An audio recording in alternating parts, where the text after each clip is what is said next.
জাতীয় ঈদগাহ ময়দানে ঈদুল আজহার নামাজ শেষে বাবা মায়ের কবর জিয়ারত করেছেন প্রধানমন্ত্রী তারেক রহমান। বৃহস্পতিবার সকালে রাজধানীর শেরেবাংলা নগরের জিয়া উদ্যানে স্ত্রী জুবাইদা রহমানকে সঙ্গে নিয়ে কবর জিয়ারত করেন তিনি।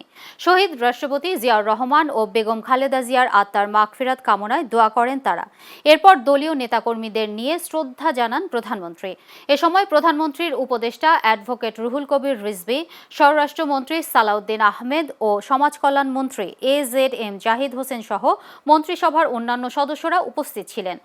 এরপর প্রধানমন্ত্রী যান বনানী কবরস্থানে। সেখানে ছোট ভাই আরাফাত রহমান কোকো ও শ্বশুর মাহবুব আলী এবং পিলখানা হত্যাকাণ্ডে নিহতদের কবর জিয়ারত করেন প্রধানমন্ত্রী তারেক রহমান।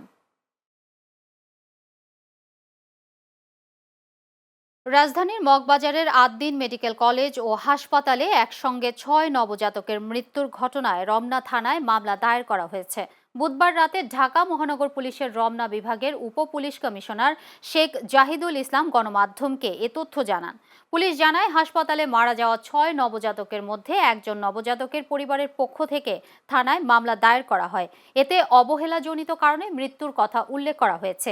এর আগে ময়নাতদন্ত না করাতে পরিবার সদস্যদের আবেদনের পরিপ্রেক্ষিতে ৬ নবজাতকের মরদেহ তাদের কাছে বুঝিয়ে দেয়া হয়। বুধবার সকালে আদ্দিন হাসপাতালের পোস্ট ডেলিভারি ওয়ার্ডে ৬ নবজাতকের মৃত্যু হয়। স্বজনদের অভিযোগ, ওয়ার্ডে অব্যবস্থাপনা ও এসি বন্ধ থাকার কারণে প্রাণ হারায় নিষ্পাপ শিশুরা। ধর্মীয় ভাব গাম্ভীর্য, উৎসবমুখর পরিবেশ ও ত্যাগের মহিমায় দেশ জুড়ে উদযাপিত হচ্ছে পবিত্র ঈদুল আজহা। রাজধানী ঢাকা সহ সারা দেশের সকালে ঈদের জামাতে মুসল্লিদের অংশগ্রহণের মধ্য দিয়ে শুরু হয় ঈদ উদযাপন। ঈদের নামাজ শেষে পশু কোরবানিতে ব্যস্ত সময় পার করছেন নগরবাসী সহ সারা দেশের মুসলিম সম্প্রদায়ের মানুষ। মসজিদের ইমাম, মুয়াজ্জিন এবং বিভিন্ন মাদ্রাসার ছাত্ররা পশু জবাইয়ে অংশ নিয়েছেন। পশু জবাই দিতে একে অপরকে সহযোগিতা করছেন প্রতিবেশীরা। কোরবানির মাংস দরিদ্র ও অসহায় মানুষের মাঝে বিতরণ করছে সচ্ছল পরিবারগুলো। এদিকে কোরবানির বর্জ্য দ্রুত অপসারণে দেশের বিভিন্ন সিটি কর্পোরেশন ও পৌরসভাগুলোতে নেওয়া হয়েছে বিশেষ ব্যবস্থা। বৈষম্য দূর করে দেশে সাম্যের বাংলাদেশ গড়ার আহ্বান জানিয়েছেন স্থানীয় সরকার মন্ত্রী মির্জা ফখরুল ইসলাম আলমগীর। ঈদুল আজহার নামাজ শেষে তিনি বলেন, দেশের সব মানুষকে বিভেদ ভুলে ঐক্যবদ্ধ হয়ে এগিয়ে যেতে হবে। বৃহস্পতিবার সকাল ৮টায় ঠাকুরগাঁও কেন্দ্রীয় ঈদগাহ ও সরকারি বালক উচ্চ বিদ্যালয় মাঠে ঈদের নামাজ শেষে একথা বলেন তিনি। মন্ত্রী বলেন, আজকের দিনে সারা বাংলাদেশের মানুষের কাছে একটাই আবেদন, সবাই বিভেদ ভুলে গিয়ে ঐক্যবদ্ধ হয়ে এগিয়ে যায়। ত্যাগ স্বীকারের মধ্য দিয়েই মানুষ প্রস্তুতি গ্রহণ করে। এ সময় তিনি আরো বলেন, দেশের দুস্থ ও দরিদ্র মানুষ দীর্ঘদিন ধরে বৈষম্যের শিকার। সেই বৈষম্য দূর করে একটি সাম্যের বাংলাদেশ নির্মাণ করাই বিএনপির লক্ষ্য। এ সময় উপস্থিত ছিলেন জেলা প্রশাসক মোহাম্মদ রফিকুল হক, ঠাকুরগাঁও বিশ্ববিদ্যালয়ের উপাচার্য অধ্যাপক ইসরাফিল শাহিন ও পুলিশ সুপার বেলাল হোসেন সহ অন্যান্যরা।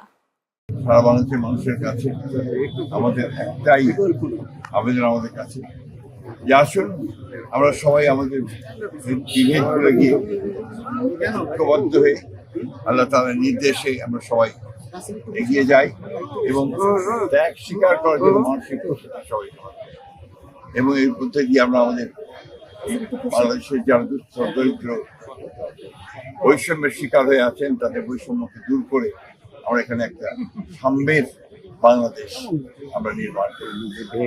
আল্লাহ তাআলার কাছে আমাদের এই দোয়া যে আল্লাহ তাআলা আমাদেরকে তৌফিক দেন, আমরা সেই কাজ। পবিত্র ঈদুল আজহা ও টানা সরকারি ছুটিকে কেন্দ্র করে কক্সবাজার সমুদ্র সৈকতে ঢল নেমেছে পর্যটকদের। সকাল থেকেই দেশের বিভিন্ন প্রান্ত থেকে আসা পর্যটকদের পদচারণায় মুখর হয়ে ওঠে বিশ্বের দীর্ঘতম সমুদ্র সৈকত।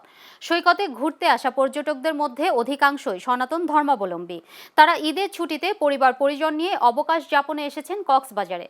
বেলা বাড়ার সঙ্গে সঙ্গে সৈকতে মানুষের উপস্থিতিও বাড়তে থাকে। কেউ কিটকটে বসে সমুদ্রের অপরূপ সৌন্দর্য উপভোগ করছেন, আবার অনেকেই সাগরের জলে মেতেছেন আনন্দ উল্লাসে। পর্যটন সংশ্লিষ্টরা জানান, ঈদের ছুটির দ্বিতীয় দিন থেকে পর্যটকদের চাপ আরও বাড়বে বলে আশা করা হচ্ছে। দীর্ঘ ছুটিকে কেন্দ্র করে আগামী ১০ জুন পর্যন্ত হোটেল মোটেলগুলোর প্রায় ৫০% কক্ষ আগাম বুকিং হয়ে গেছে। এদিকে পর্যটকদের নিরাপত্তা ও সার্বিক ব্যবস্থাপনায় বিশেষ প্রস্তুতি নিয়েছে জেলা প্রশাসন ও ট্যুরিস্ট পুলিশ। আমি গত বছর কোরবানির ঈদেও এখানে এসেছিলাম। আমার সমুদ্র খুব টানে। আমি আমার পুরো ফ্যামিলি নিয়ে আসছি এই ঈদ ভ্যাকেশনে। দুর্দান্ত লাগছে। অ্যাকচুয়ালি ফ্যামিলি নিয়ে এসেছি, সবাই মিলে এনজয় করছি। এসে খুব ভালো লাগছে, কারণ অত মানুষজন নেই, একদম নিরিবিলি। ধন্যবাদ রনি। চট্টগ্রাম বন্দরে বহিনোঙ্গরে একটি তেলবাহী জাহাজে অগ্নিকাণ্ডের ঘটনা ঘটেছে। বৃহস্পতিবার সকাল 7:25 দিকে এমটি মেঘনা ট্রেডার নামের জাহাজটিতে আগুন লাগে। পরে বাংলাদেশ কোস্ট গার্ডের একাধিক ইউনিটের চেষ্টায় 4 ঘণ্টা পর আগুন নিয়ন্ত্রণে আসে। কোস্ট গার্ড পূর্ব জোনের মিডিয়া কন্ট্রোল রুম থেকে জানানো হয়, আগুন নিয়ন্ত্রণে কোস্ট গার্ডের দুটি জাহাজ শ্যামল বাংলা ও বিসিজিটি প্রমত্ত কাজ শুরু করে। পাশাপাশি BCG base Chattogram, BCG outpost Patenga এবং উচ্চ গতির নৌযান সহ দুটি আধুনিক অগ্নি নির্বাপন দল ঘটনাস্থলে মোতায়েন করা হয়। এছাড়া বাংলাদেশ নৌবাহিনী ও বন্দর কর্তৃপক্ষের দুটি জাহাজ কান্ডারি 3 ও কান্ডারি 11 আগুন নেভানোর অভিযানে যুক্ত হয়। জানা গেছে, ইন্দোনেশিয়া থেকে মেঘনা গ্রুপের আমদানি করা আরবিডি কার্গো অর্থাৎ পরিশোধিত ব্লিচড ও পাম অয়েল নিয়ে জাহাজটি চট্টগ্রাম বন্দরে আসে।